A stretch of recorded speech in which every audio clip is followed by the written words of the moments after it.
Sir from 17 once again, introducing you to my Ghost Recon Future Soldier Elite Difficulty video walkthrough.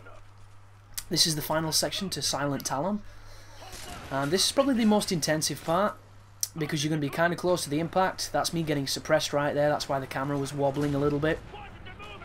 But once again, all we're going to be doing is guiding these missiles in and using the Warhound for its desired purpose. So this is another secure moment. It would have been cool if we could have stealthed it, but then again, how the hell do you sneak a giant robot into a military base? I'm not too sure. All the things to bear in mind here are, as soon as you push forward and you trigger the next bunch of spawns, there's going to be a jeep that moves across the left-hand bank of this environment, and if you don't kill it, it's going to flank you and kill you, and I completely forgot about it on my recording run, and it murdered me. So I'm going to sit in a position where I don't think it can hit you, but at the same time I was waiting for it to turn up and I killed it pretty quickly. So you just want to be focusing on all the guys you can see, and just bear in mind that it'll say it's all clear, and then as soon as you push forward you'll trip a tripwire, which brings in a whole bunch more dudes, and you want to watch them because there's nothing worse than doing a big section or a big conflict area and then dying at the end and having to start it all again. Because as fun as games are, repeating a section is never that fun when you have to immediately do it. One of the cool things about games are they generally have so many different environments that by the time you get back to one of the earlier ones, it's almost fresh and unique again because you've taken on a whole bunch of different trials after that point. And another cool feature about playing games and the way that our brain works and our abilities at being gamers is by the time we come back to that original section, we've done several that are significantly more challenging, and our abilities are generally a lot better than they were when we were originally there. So by sheer definition of how we learn, we get better and we enjoy it that little bit more because we destroy it that little bit more. And that's why taking checkpoints out of a game does not make it difficult, it just makes it frustrating and an effort in futility. And it seems to be a recent trend in gaming, and I'm not too sure why, because, you know, Dead Space 2 was the first that was really popular to do it, but it wasn't the first game to do it. One of my first experiences with this new difficulty trend was Alien vs Predator, which was completely unnecessary because that game was broken as shit anyway. But Dead Space made it kind of famous, and this game's kind of, Max Payne 3 kind of took a leaf out of the Dead Space playbook and decided to do something similar, so I really hope this isn't a trend that starts to take on, because I don't like it at all. Like, I would rather be able to save at any point and create my own checkpoints than have bad checkpoints. And don't get me wrong, that gives me the opportunity to put myself in an awful spot, but at least I can blame myself as opposed to blaming the game developer. But just keep shooting people, keep using the Warhound, stay in cover, try and be as cheeky as you possibly can.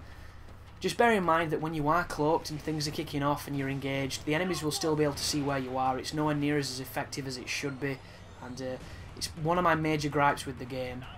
But the magnet vision is going to help you see any of the dudes that are left hiding behind any of the artillery bases, the bunkers, the blocks, the cargo crates, the containers, all that good stuff. And when you believe it to be clear, you want to push down, but be super careful, because as soon as you push down here, I think that door opens and a bunch more guys spawn. So this is when you want to try and use the Warhound to get some spawn kills. So there's a nice 4-piece or 3-piece. There is a challenge on this mission for getting a 5-piece with the Warhound, and it's not that difficult to do. You just need to wait for them to bunch up and hit them accordingly. But as soon as you clear them out, you'll get the sign telling you that you're done, and then you can progress inwards and get a little bit more exposition, and it'll show you some more of the story. And the story on this game is kind of trashy. It's one of those, you know, globe-trotting, always taking down a different dictator in a different area and not really knowing why you're there. It could have been better, it could have been more familiar to you, and it does have a lot of holes, but I suppose it's enough of a trope to keep you playing. I mean, by the end, you're not necessarily going to know who you're going after. You're going to know why, because they killed your dudes at the start, but that's not the biggest of motivations in a game. Especially when by the time you get to the end, you might have forgotten that sequence at the start, or you might not have really known what was happening at the start. because I know I forgot it completely. I just remembered the dude's arms burning, which looks awful. But once they've had this little conversation, you've got to go up and plant a charge on the delivery system, and then we've got to get the hell out of this area and extract. And to do this, it means we're going to have to go through a bunch of enemies that are going to spawn on the shelf that we were just on assaulting the base from. But once again, we do have the Warhound, and he's going to do all the work for us. So just cruise up here and then get ready to do some cheesing. Because you don't have to go outside to fire the Warhound, you just have to be able to point your reticle outside. And you'll notice I stay in this corner and I point my reticle outside and shoot the Warhound. You'll notice the screens, there we go, it's letting me now. The only problem with this technique is the missile's going to fire according to the direction I'm facing, and because I'm looking directly over there I have to turn it to my left to get people. So once you've cleared out enough people this direction, you want to eke your way around the wall and then start firing towards the other people. But all in all, this is a simple section. Just be very careful because you die super fast, and you're going to have to go all the way from that cutscene if you're not careful, which is never fun, as I mentioned earlier in this video. But there's a chopper that I'm trying to take down. Kind of awkward when I have to do an immediate turn, and this does not have the best sensitivity for guiding a missile. Not that I have any expertise in guiding missiles, it's just this one feels a little sluggish.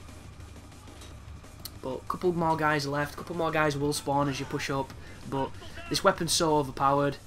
There's our other challenge for using the Warhound for 75% of the kills, and that's all the Silent Talon's tactical challenge has done, apparently. Which will probably unlock us a couple of attachments and maybe some weapons. A couple of attachments to look out for. Obviously, the dual mag's a good one because it enables you to do a faster reload. Everything else is just, you know, your choice. Like, the triggers are kind of cool. The paint jobs are kind of funny. There's some interesting paint jobs. They've pretty much got every foreign military's colour scheme for you to choose from, if that's your thing. But there you go, 20G EOD. And all that's left is the statistics screen, which is pretty self-explanatory. We did the mission, it's on Elite, and we got 94. So, thanks for watching, guys, and you take care now.